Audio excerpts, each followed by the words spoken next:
There's an envelope sitting on a kitchen table in Ohio right now. It arrived 3 days ago. It's still unopened because the man it's addressed to already knows roughly what's inside, and he'd rather not look at it on a Tuesday. The return address says Internal Revenue Service. The subject line on the notice inside says required minimum distribution. And the word that matters on that page isn't a dollar figure, it's the word required. Because the IRS is not asking him whether he needs the money this year. It isn't asking whether the market is down, or whether his wife just had a hip replacement, or whether he'd rather leave that account alone for another decade and hand it to his kids. It is telling him how much is coming out of his 401k this year. And it is telling him how much of that goes to Washington. He turned 73 in March. Now, here's the part that should make you angry on his behalf, because it made me angry. The mistake that put that envelope on his table wasn't made this year. It wasn't made at 73. It was made 11 years earlier, on a morning when he thought he was being careful with his money. He was 62. He walked into a Social Security office, filed for his benefit the first month he was legally allowed to, and locked in a permanently reduced check for the rest of his life. And then, because everybody told him retirement accounts are for later, because don't touch the 401k is the one piece of advice every American over 50 has heard 1,000 times, he left that account completely alone, untouched, growing, for 11 years. He thought those were two separate decisions. They weren't. They were one decision made backwards, and the bill for it arrives in an envelope at 73. If you claim Social Security at 62 because taking it early felt like the safe move, and if you've got a traditional 401k or IRA you've been proudly not touching, I need you to stay with me for the next 15 minutes. Because the trap isn't either one of those choices on its own. It's what happens when they collide. Before I go further, the lawyers need me to say this, and honestly, so do I.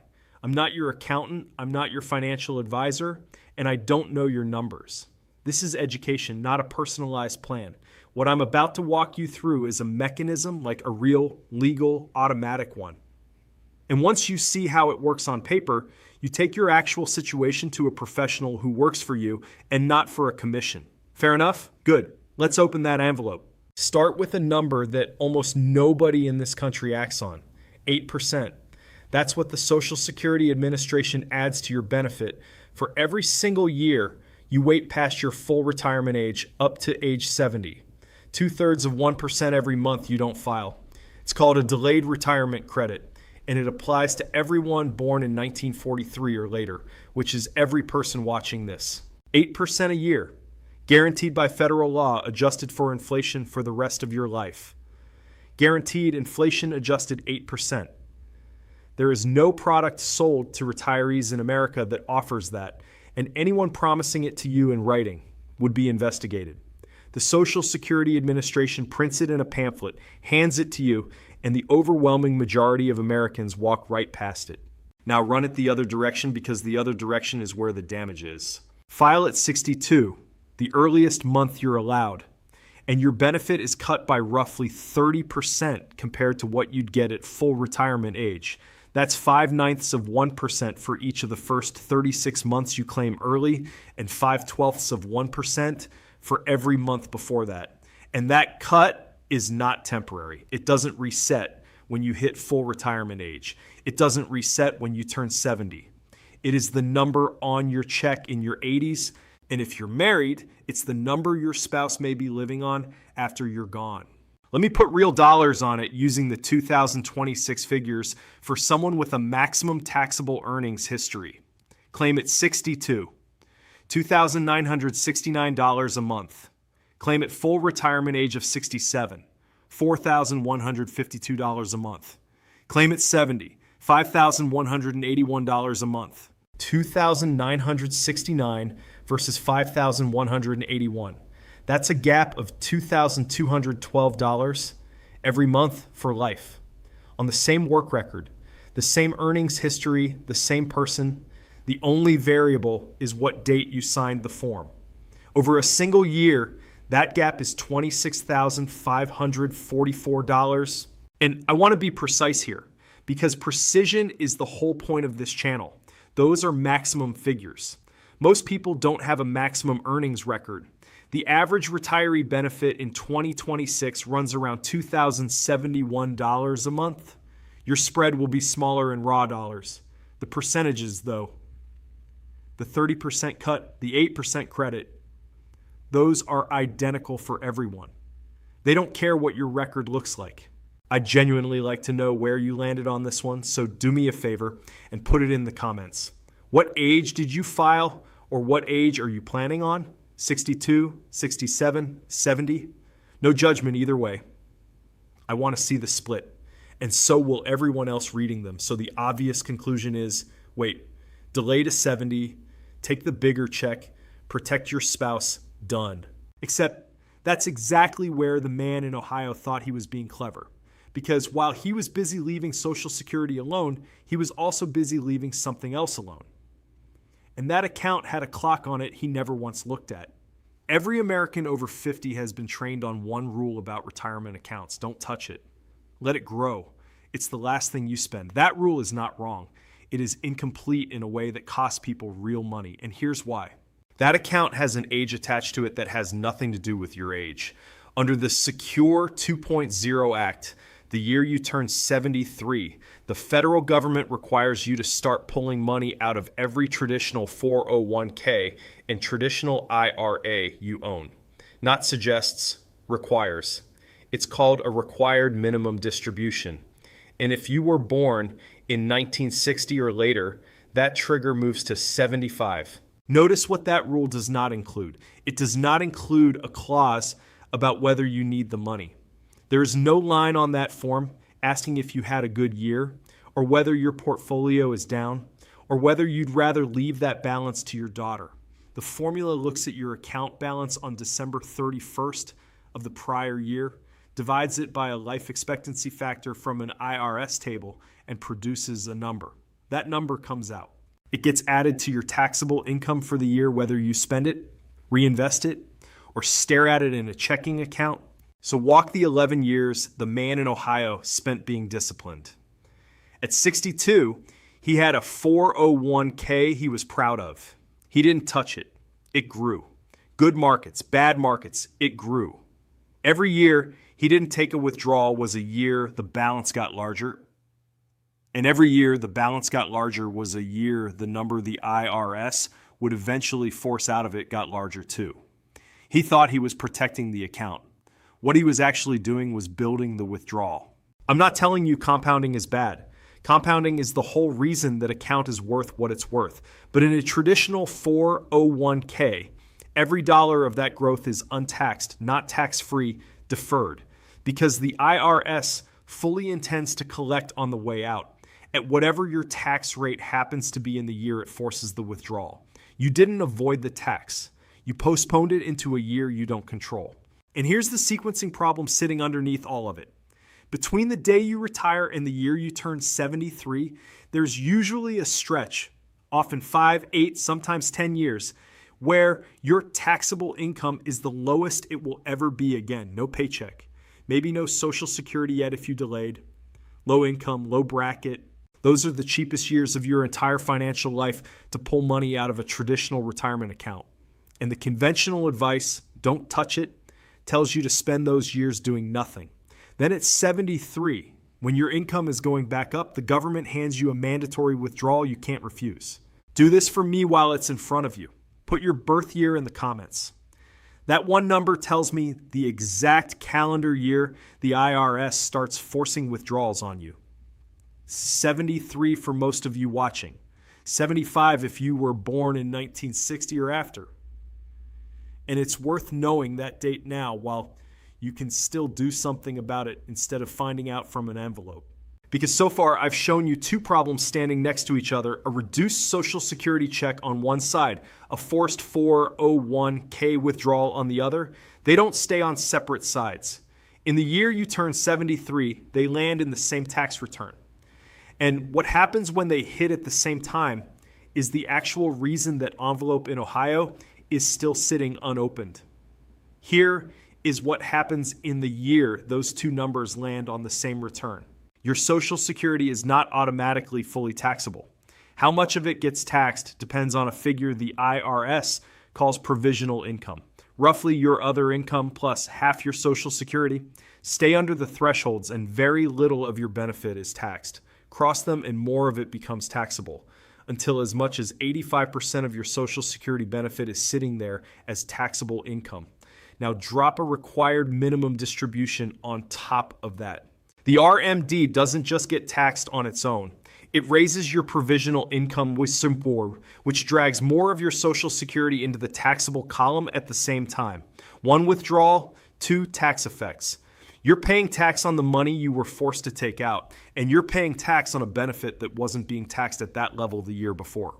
That's the mechanism people call the tax torpedo, and it means that in the crossover zone, an extra $1 of withdrawal can cost you far more than your stated tax bracket suggests. Effective marginal rates in that range have been measured at up to roughly 40%. A retiree who thinks he's in the 22% bracket can be losing close to 40 cents on the next dollar out of his own retirement account. Not because anyone singled him out, because two federal formulas overlapped automatically in the same year. And then Medicare shows up. Your Medicare Part B and Part D premiums are not flat. Above certain income thresholds, you pay a surcharge on top, and that's IRMAA, the income-related monthly adjustment amount.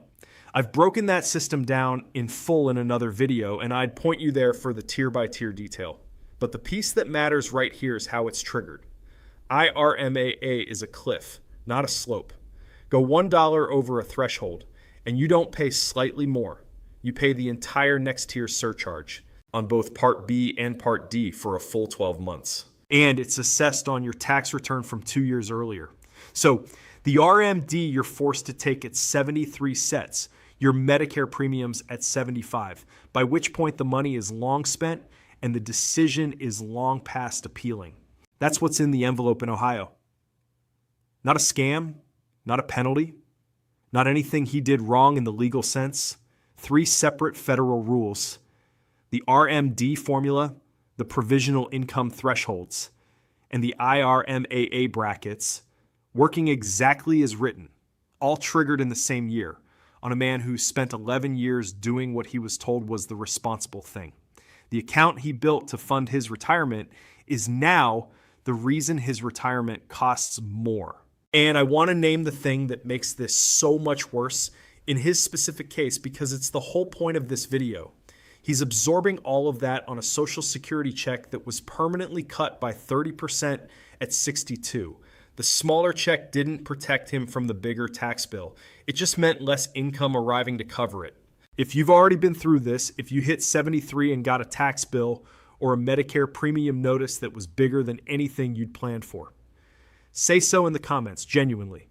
People about to walk into this need to hear from someone who's already standing on the other side of it, and one comment from you will do more for them than anything I say in the next 4 minutes. And that 11-year collision was avoidable. Not with a loophole, not with anything aggressive. With one change to the order he did things in. Flip the order. Instead of claiming Social Security at 62 and leaving the 401k untouched, you do the opposite.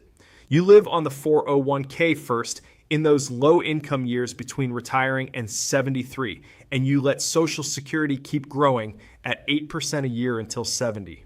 Planners call it a Social Security bridge. Your retirement account funds the gap. The delayed credits build in the background. 2 things happen at once. Your Social Security check goes up permanently, and your 401k balance goes down before the IRS ever gets to apply a required minimum distribution formula to it. You're not avoiding the tax. You're choosing the years you pay it in at the bracket you control instead of having those years chosen for you at 73.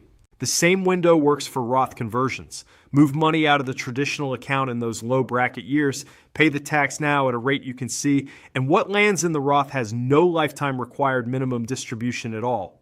That's been true for Roth 401ks since 2024 under Secure 2.0. Every dollar converted is a dollar that never shows up in a future RMD, never inflates your provisional income, and never pushes you over an IRMAA threshold. Now, the honest part, and I'm not going to soften it, this only works if you can actually afford to fund those bridge years. If your 401k balance is modest, if you have no other savings, if you needed that Social Security check at 62 to keep the lights on, then claiming early wasn't a mistake. It was the correct decision, and nobody should make you feel otherwise.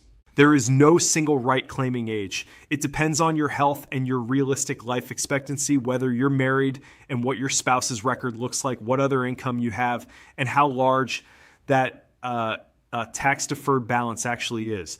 Break even between claiming early and claiming late generally lands somewhere from the upper 70s to the mid 80s, depending on the assumption. Not one fixed age anyone can quote you, and be skeptical of anyone who does. What is universal is the sequencing question, not when should I claim. That one has no general answer. The question is, have I looked at these two decisions together, or did I make them 11 years apart like the man in Ohio, and only find out they were connected when the envelope arrived? Both of these decisions are one-way doors, and that's what makes them worth an afternoon of your time right now. Claim at 62 and the reduction is permanent. There's no year where it catches back up, no adjustment at full retirement age, no correction at 70. You get one 12-month window to withdraw an application after filing, and after that, the number is the number for the rest of your life, and possibly for your spouse's life after that. The RMD is the same kind of door in the other direction. Once you hit 73, the withdrawal is mandatory every single year, and the balance it's calculated on is whatever you spent the previous decade building. So here's the one thing to actually do, and it's not complicated. Before you file for Social Security, before you sign anything, pull up your 401k and IRA balances and run the math forward. Ask what that balance realistically looks like at 73 if you never touch it. Ask what a required minimum distribution on that number would be. Then ask what it does to your taxable income stacked on top of the Social Security check you're about to lock in. Take those numbers to a CPA or a fee-only fiduciary who charges you for advice instead of earning a commission on what they sell you, and ask them one question. Given my balance, does it make sense to spend this account down before I claim? If this changes what you were planning to do, send it to whoever you'd normally have this conversation with. A spouse, a sibling, someone in your life who's 61 and about to walk into a Social Security office next spring. That's the person this video is actually for. That envelope in Ohio is still on the kitchen table. It's going to get opened eventually, and the number inside isn't going to change because he waited 3 days. Yours is coming too. Every person watching this with a traditional retirement account gets one of those letters eventually. That part isn't optional, and I'm not going to pretend otherwise. What's still optional is what the letter finds. A balance that grew for 11 years untouched, landing on top of a check that was cut by 30%, or a smaller balance drawn down deliberately in the years when it was cheapest to do it, sitting under the largest Social Security check you were ever eligible for. Same person, same work record, same envelope, different 11 years.